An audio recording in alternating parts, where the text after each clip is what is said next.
하나님 말씀 로마서, 신약성경 로마서 3장 로마서 3장 23절에서 24절까지의 말씀입니다.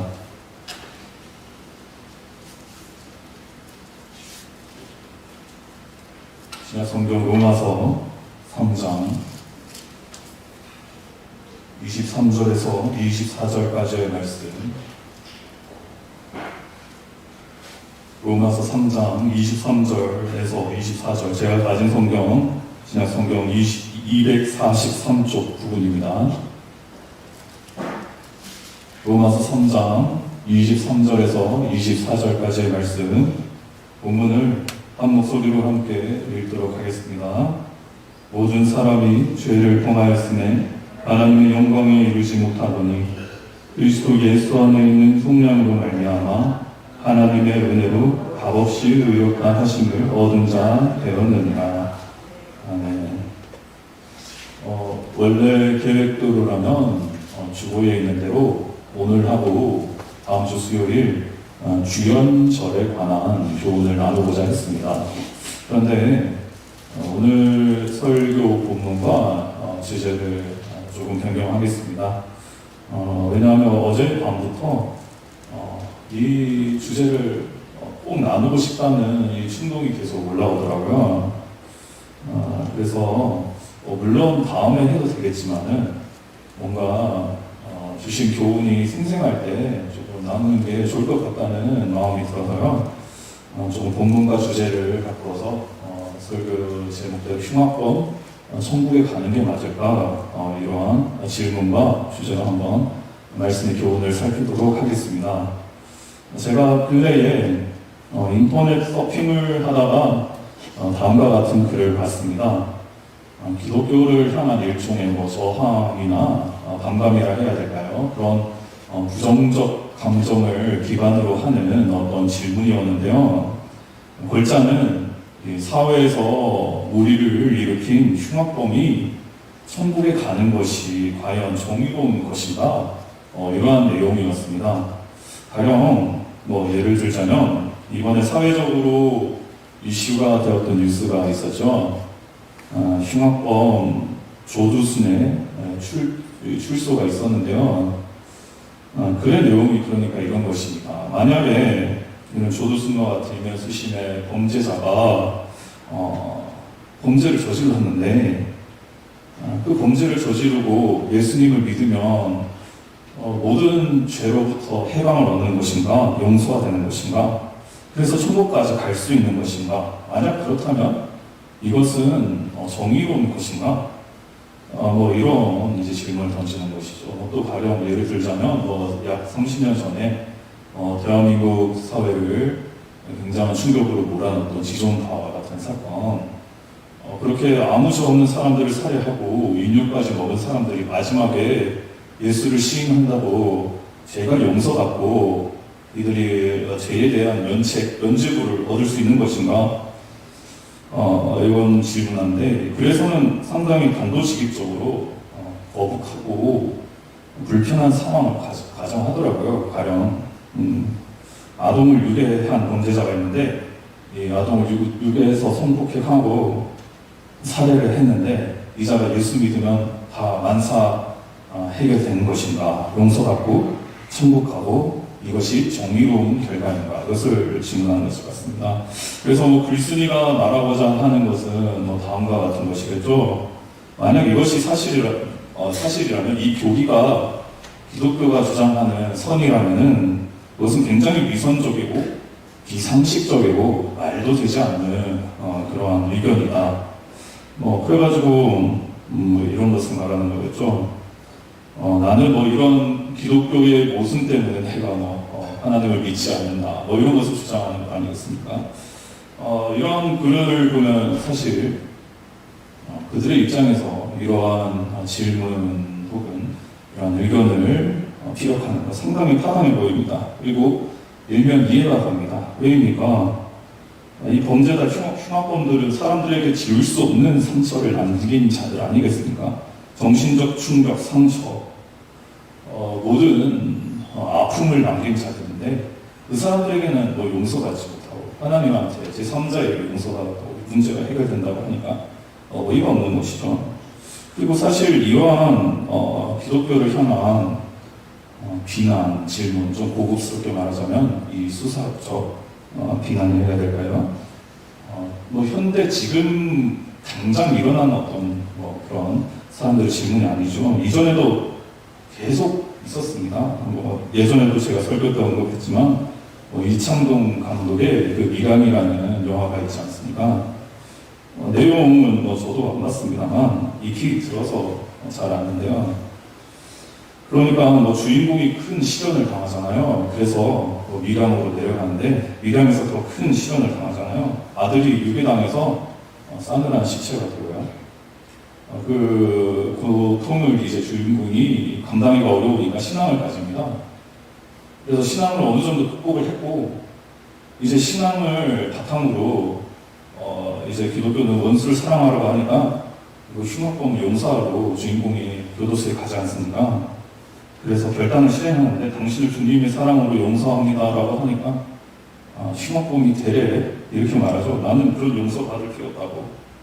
나는 이미 하나님을 믿고 하나님의 모든 용서를 받고 사죄의 은총을 누리고 이곳에서 너무나 행복하다고 되려 이런 말을 하지 않습니까? 이 영화 자체가 이미 앞선 질문을 모두 포괄하는 어떤 주제를 던지고 있는데요. 주목할 만한 것은 이 작품이 당시 칸 영화제에서 큰 상을 받지 않았습니까? 전도연 씨가 이 영화로 여주연상을 받았습니다.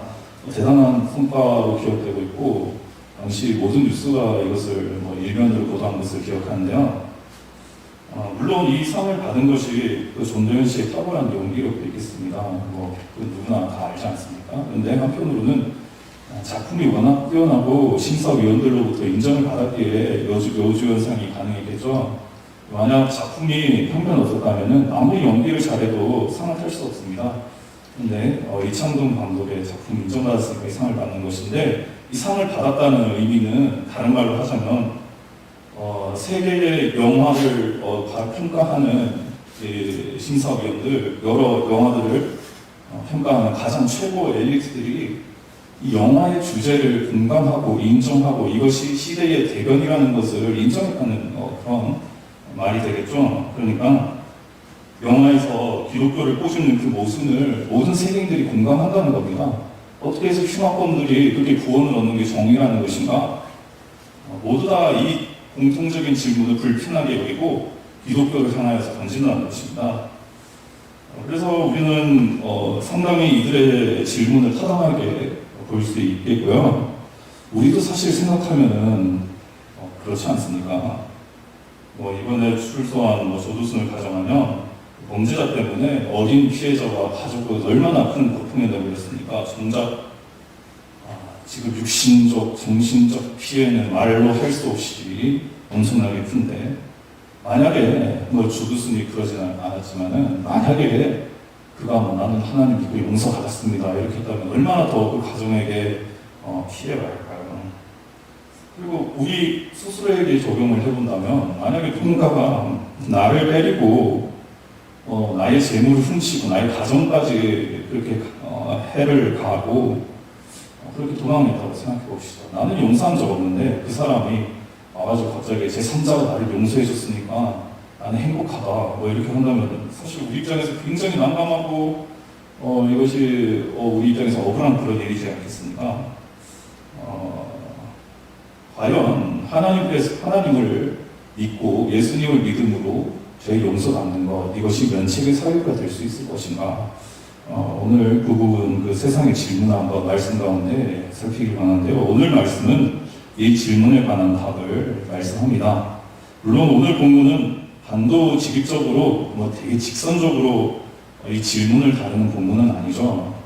오히려 선민이라 할 수 있는 특권층, 곧 유대인들 선택을 받고 율법을 소유하고 있는 유대인들이 하나님의 심판을 면할 수 있는가에 대한 질문에 대한 해답을 기록한 것이 바로 오늘 본문이라고 우리는 가야 되는데요. 그런데 오늘 본문을 잘 살펴보면요.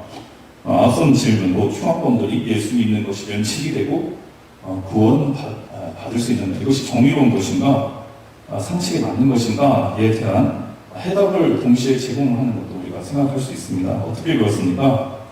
오늘 간본문 23절을 깊이 묵상하면 모든 게임은 끝이 납니다. 23절 보십시오. 모든 사람이 범죄하였음에 하나님의 영광에 이르지 못하더니. 하나님의 말씀은 모든 사람 한 명도 빠짐없이 모든 인류가 범죄하였음을 그 진실을 말씀하고 있습니다. 이것이 핵심 포인트라고 볼 수 있습니다. 왜입니까? 어떻게 이것이 핵심 포인트고 이것이 어떻게 질문에 대한 해답이 될 수 있을까요? 지금 앞선 이 설교의 주제의 이 질문요, 흉악범들의 구원, 면책. 이 질문하는 사람들 다음과 같은 전제가 있는 겁니다.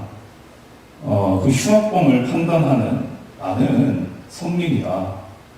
나는 그런 흉악범들처럼 사회 법규가 어긴 적 없고 사회 구성원들을 해한 적이 없다. 살인, 강간, 사기 같은 거 한 적 없는 나는 정의를 구분하는 시민이다. 그런 측면에서 나는 피해를 입었지 가해를 한 적은 없고 저들을 정죄할 수 있는 자격이 나에게 있다. 이것을 전제하고 있는 것을 우리가 생각할 수가 있죠. 그래서 사회와 정의가 동의하지 않는 그 예수의 면책, 하나님의 구원에 이 사람들이 되게 열받아 하는 것 아니겠습니까? 왜 내가 동의하는 적 없는데 흉악범들이 이 구원을 받는가? 극렬하게 반대하는 것이죠. 그런데요, 오늘 말씀은 이 질문을 던진 사람들 성민으로 결코 분류하지 않습니다. 오히려 그 사람들의 베일을 벗겨서 그 강추인 추잡함과 잔인성을 드러내는데요. 이와 관련 영국의 감독이었던 핸들리 모울은 이 본문을 다음과 같이 해석합니다. 제가 읽어드리자면요. 창녀, 거짓말쟁이, 살인자들은 하나님의 영광에 미치지 못한다. 하지만 당신도 마찬가지다. 이 모울 감독의 말처럼 오늘 본문 하나님의 말씀은 흉악범들이나 죄악을 저지른 그 어떤 반인륜적인 반사회적인 흉악범들이나 지금 성민으로 나를 취급하고 있는 지금 이 질문을 던지고 있는 당사자나 모두 악취가 나는 흉악무도한 잔인한 범죄자들로 취급하면서 모두를 심판의 대상으로 보고 있음을 오늘 본문은 분명하게 말씀하고 있습니다. 그래서 오늘 본문을 딱 보면요, 사실 나를 포함해서 우리 모두는 잔인한 살인자이고 잔인한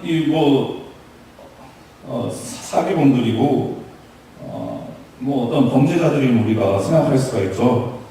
모두가 그 흉악범들만 본성적으로 악마가 아니고요, 나도 그 흉악범들만큼 악마이고 나도 그 흉악범들만큼 큰 죄를 저질렀음을 우리는 알아야 합니다. 오늘 본문에서요. 그래서 우리가 에베소서를 보면 분명히 말씀하지 않습니까? 우리 모두가 사탄의 자녀였다고, 어둠의 자녀였음을 분명히 우리에게 말씀하고 있습니다. 성경 말씀의 증언이 없이도 이것은 신랄하게 우리가 증거할 수 있는 부분이죠. 인문학, 그러니까 이제 사람의 모든 분야를 다루는 이 학문의 가장 고전이라고 할 수 있는 그리스 로마 신화를 보면 우리가 이런 것들을 파악할 수 있지 않습니까? 여러 신들이 등장합니다. 제우스나 아테네나 이런저런 신들이 나와서 이런저런 이야기를 만들어내는데요. 왜 고대 사람이나 현대 사람이나 인류의 모든 사람들이 이 헬라, 그리스 로마 신화에 열광을 하고 찬사를 보내고 공부하고 재밌게 했고 그렇게 이 그리스 로마 헬라 신화를 사랑하는 것일까요? 왜 그럴까요? 재밌어서 그렇겠죠. 그런데 가장 이 재미있는 이유는 신들이 물론 이 이야기의 중심이지만 이것은 신들을 가장 인간적인 삶이 녹여있는 인간의 본성이 잘 나타난 이야기가 바로 그리스 로마 헬라 신화이기 때문에 그런 것이죠. 우리가 이거를 공감한다는 겁니다. 막 신들이 바람 피워가지고 사생활을 낳고 사생아가 부모 복수하고 뭐 부모랑 근친 상간을 하고 뭐 질투 때문에 살인을 하고 이런 추악한 본성을 우리가 다 이미 가지고 그것을 공감하고 있기 때문에 가장 인문학의 기본으로서 아직까지 사랑을 받고 사람들이 지지하고 공부하고 그런다는 것이죠. 그래서 우리도 신화 읽으면 아직도 재미있으니까 영화로도 계속 나오고 있고 그런 건 아니겠습니까? 그래서 뭐 이런 부분도 생각할 수 있겠는데요. 제가 요즘에 성도님들 아시는지 모르겠는데 시크릿 가든이라는 드라마 옛날에 하지 않았습니까? 뭐 15년 전인가요? 그거 이후로 가급적 본방을 사수하려는 드라마 한 가지가 있습니다. 요즘 선풍적인 인기를 끌고 있는 펜트하우스라는 드라마인데요. 보시는 분들이 있는지는 모르겠습니다. 처음에서 맨 처음에 보길래 저도 따라갔는데 너무 재밌더라고요.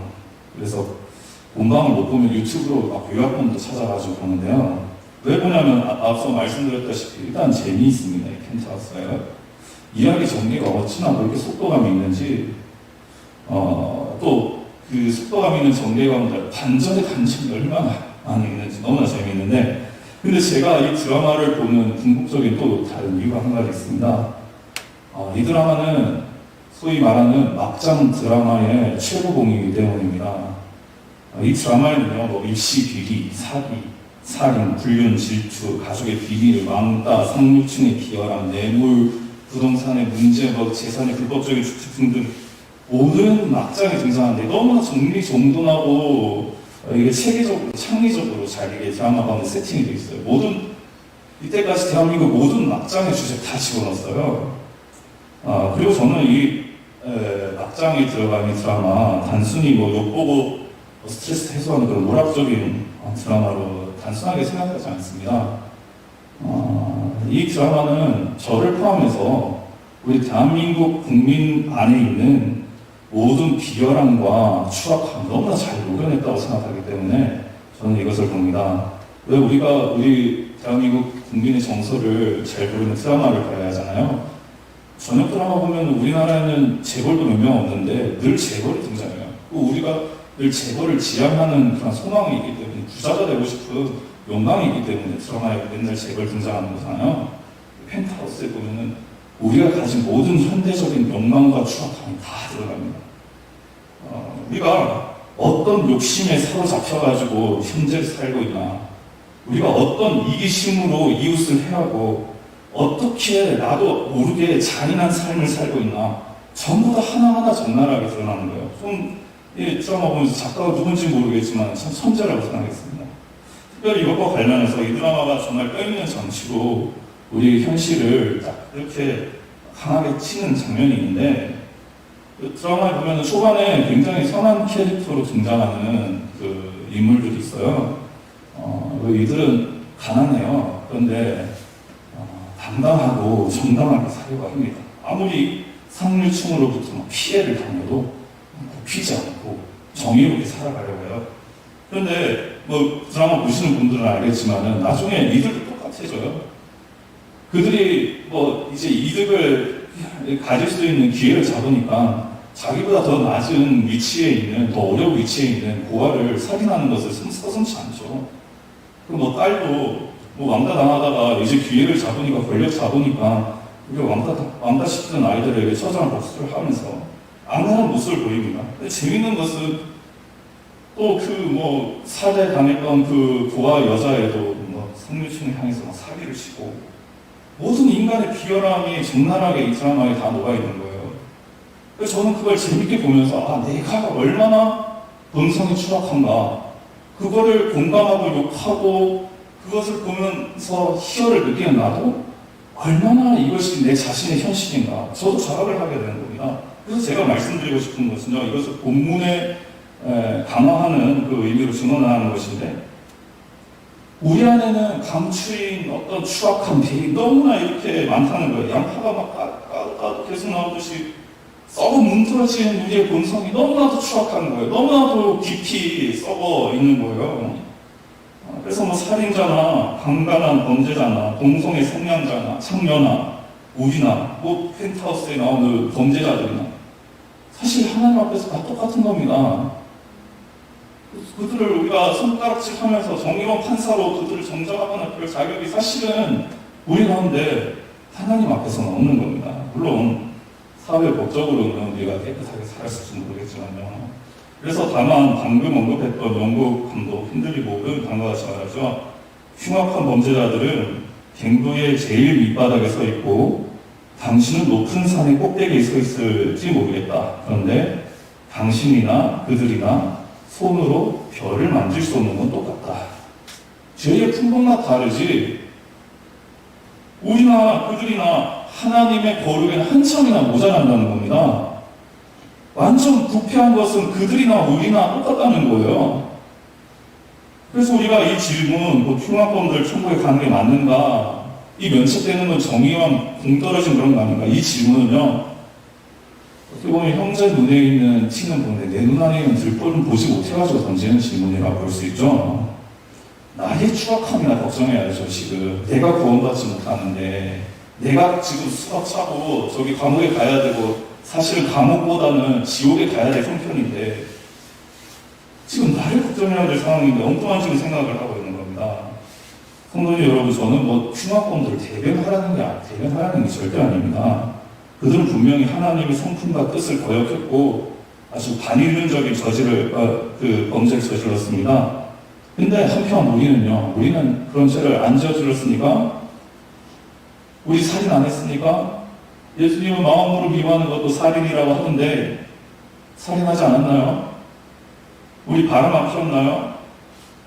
예수님 마음으로 음욕을 품는 자가 다 그 바람 피우는 거라고 하던데 우리 누구 삶에 정말 피해 안 줬습니까? 흉악범들이 이웃들에게 가해를 했다는데 나는 가해자가 아닌가요? 나는 남들 폭행 안 했습니까? 정말 말 그대로 물리적인 폭행도 했잖아요. 어릴 때 형제들하고 주먹 다툼 안 했습니까? 얼굴에 그래서 형제들 흉도 생기고, 만약에 어른 때 그랬더라면은 우리 고소당하고 그런 거 아니겠습니까? 부모님이 중재해줘서 우리 어릴 때 아무것도 몰라서 지금 경찰서 안 가 있을 뿐이지. 부모로서 나는 자녀에게 언제나 정의로운 잣대로 아이들을 훈육했습니까? 혹은 내 자녀를 지켜 세운다고 남의 자녀를 내가 억울하게 대하지는 않았나요? 자녀로서 나는 부모님에게 언제나 정직했습니까? 거짓말하면서 이거 사기죄 아닙니까? 우리는 모두 하나님의 영광 앞에서 범죄자들입니다.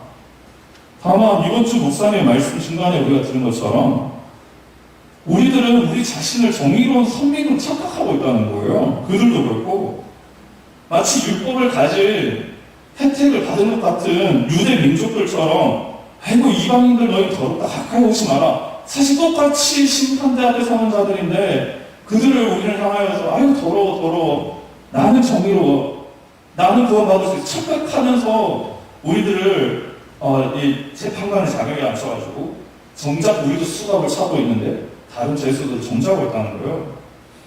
그래서 저는 이 질문을 조금 정리할 수 있다고, 다음과 같이 정리할 수 있다고 보는데요. 설교에 대한 결론은 아니고요. 다 죄인인데 다 심판을 면할 수 없는데 일부 유대인들이 이방인을 정죄하며 정의가 어디 있냐? 구원이 엉망진창이다. 우리 같은 사람 정도는 되어야지.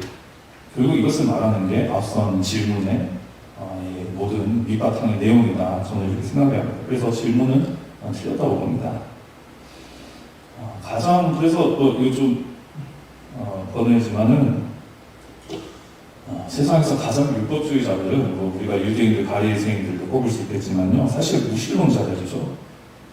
이들은 그들의 법을 근거해가지고 자신들의 선함을 주장하며 자신들을 윤리적으로 도덕적으로 부패하지 않았음을 주장하면서 하나님의 법을 거역하고 도리어 가장 큰 불법을 행하는 것으로 우리가 볼 수가 있습니다.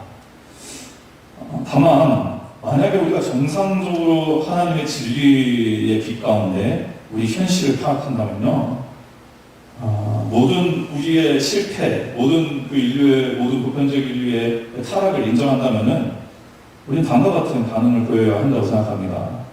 이번에 화성 연쇄 살인범의 진범이 잡혔죠. 기가 막힌 것은 그런데 진범이 잡히기 전까지 20년 동안 억울한 옥살이를 한 윤 씨가 있었다고 하죠. 얼마나 억울하겠습니까? 죄도 없는데 진범의 죄를 뒤집어 써가지고 청춘을 다 허비하고 20년간 모든 자유가 박탈당하고 온갖 고초를 당하고 얼마나 억울했겠습니까? 정말 안타까운 것은 당시 이것이 결국에는 범인이 안 잡히니까 형사들, 경찰들이 압박을 느껴가지고 강요하고 고문해가지고 터뜨린 그런 결과 아니겠습니까? 가장 정의로운 경찰들이요. 그래서 뭐 요즘 뭐 뉴스의 이 반응들을 보면, 대중들의 반응을 보면 당시 형사들을 굉장히 공격하는 걸 보게 됩니다. 근데 또 한편으로는 형사들도 잘못했는데 그 형사들에게 많은 압박감과 그 많은 계속 스트레스를 주던 당사자는 누구입니까? 대한민국 모든 대중들, 국민들 아니겠습니까? 같은 공범이죠, 우리가 뭐 그 윤 씨를 20년간 옥살이하게 한 것이죠. 아무튼 윤 씨는 얼마나 억울했겠습니까? 돈 몇십억 받는다고 하는데 과연 그것이 다 배상이 되겠습니까? 그동안 가족들은 얼마나 고통당하고 얼마나 억울하고 얼마나 속았을 했겠습니까? 본인도 그렇고요. 이렇게 우리는 그 윤 씨를 보면 뭔가 연민이 느껴지고 우리 안에 어떤 굉장한 슬픔이 느껴지는 것을 우리가 경험하지 않습니까?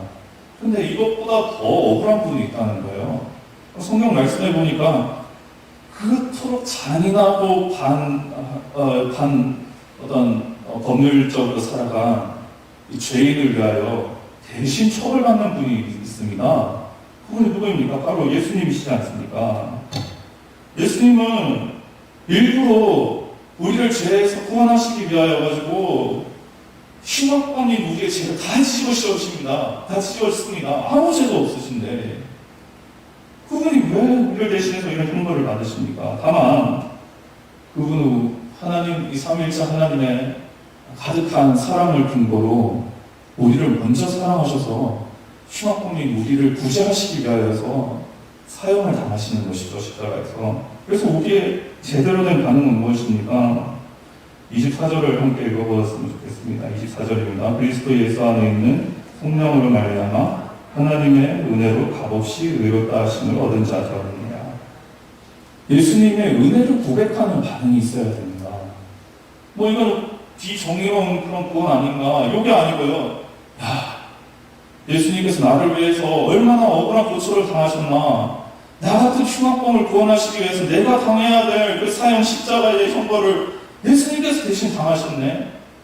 하늘의 모든 영광과 하나님의 본체 공인하신 그 예수님께서 그 모든 영광 내려놓으시고 이 땅에 내려오셔가지고 나를 위해서 이 고초를 당하셨으니까 이 은혜가 얼마나 큰가. 예수님을 인정하고 도리어 예수님을 찬양하는 반응이 나와야 되지 않겠습니까? 우리 가운데 이러한 반응이 있어야 될 줄 믿습니다. 바로 흉악범은 나입니다. 다른 사람 누구다. 뭐 정찰 필요 없이 흉악범은 나입니다.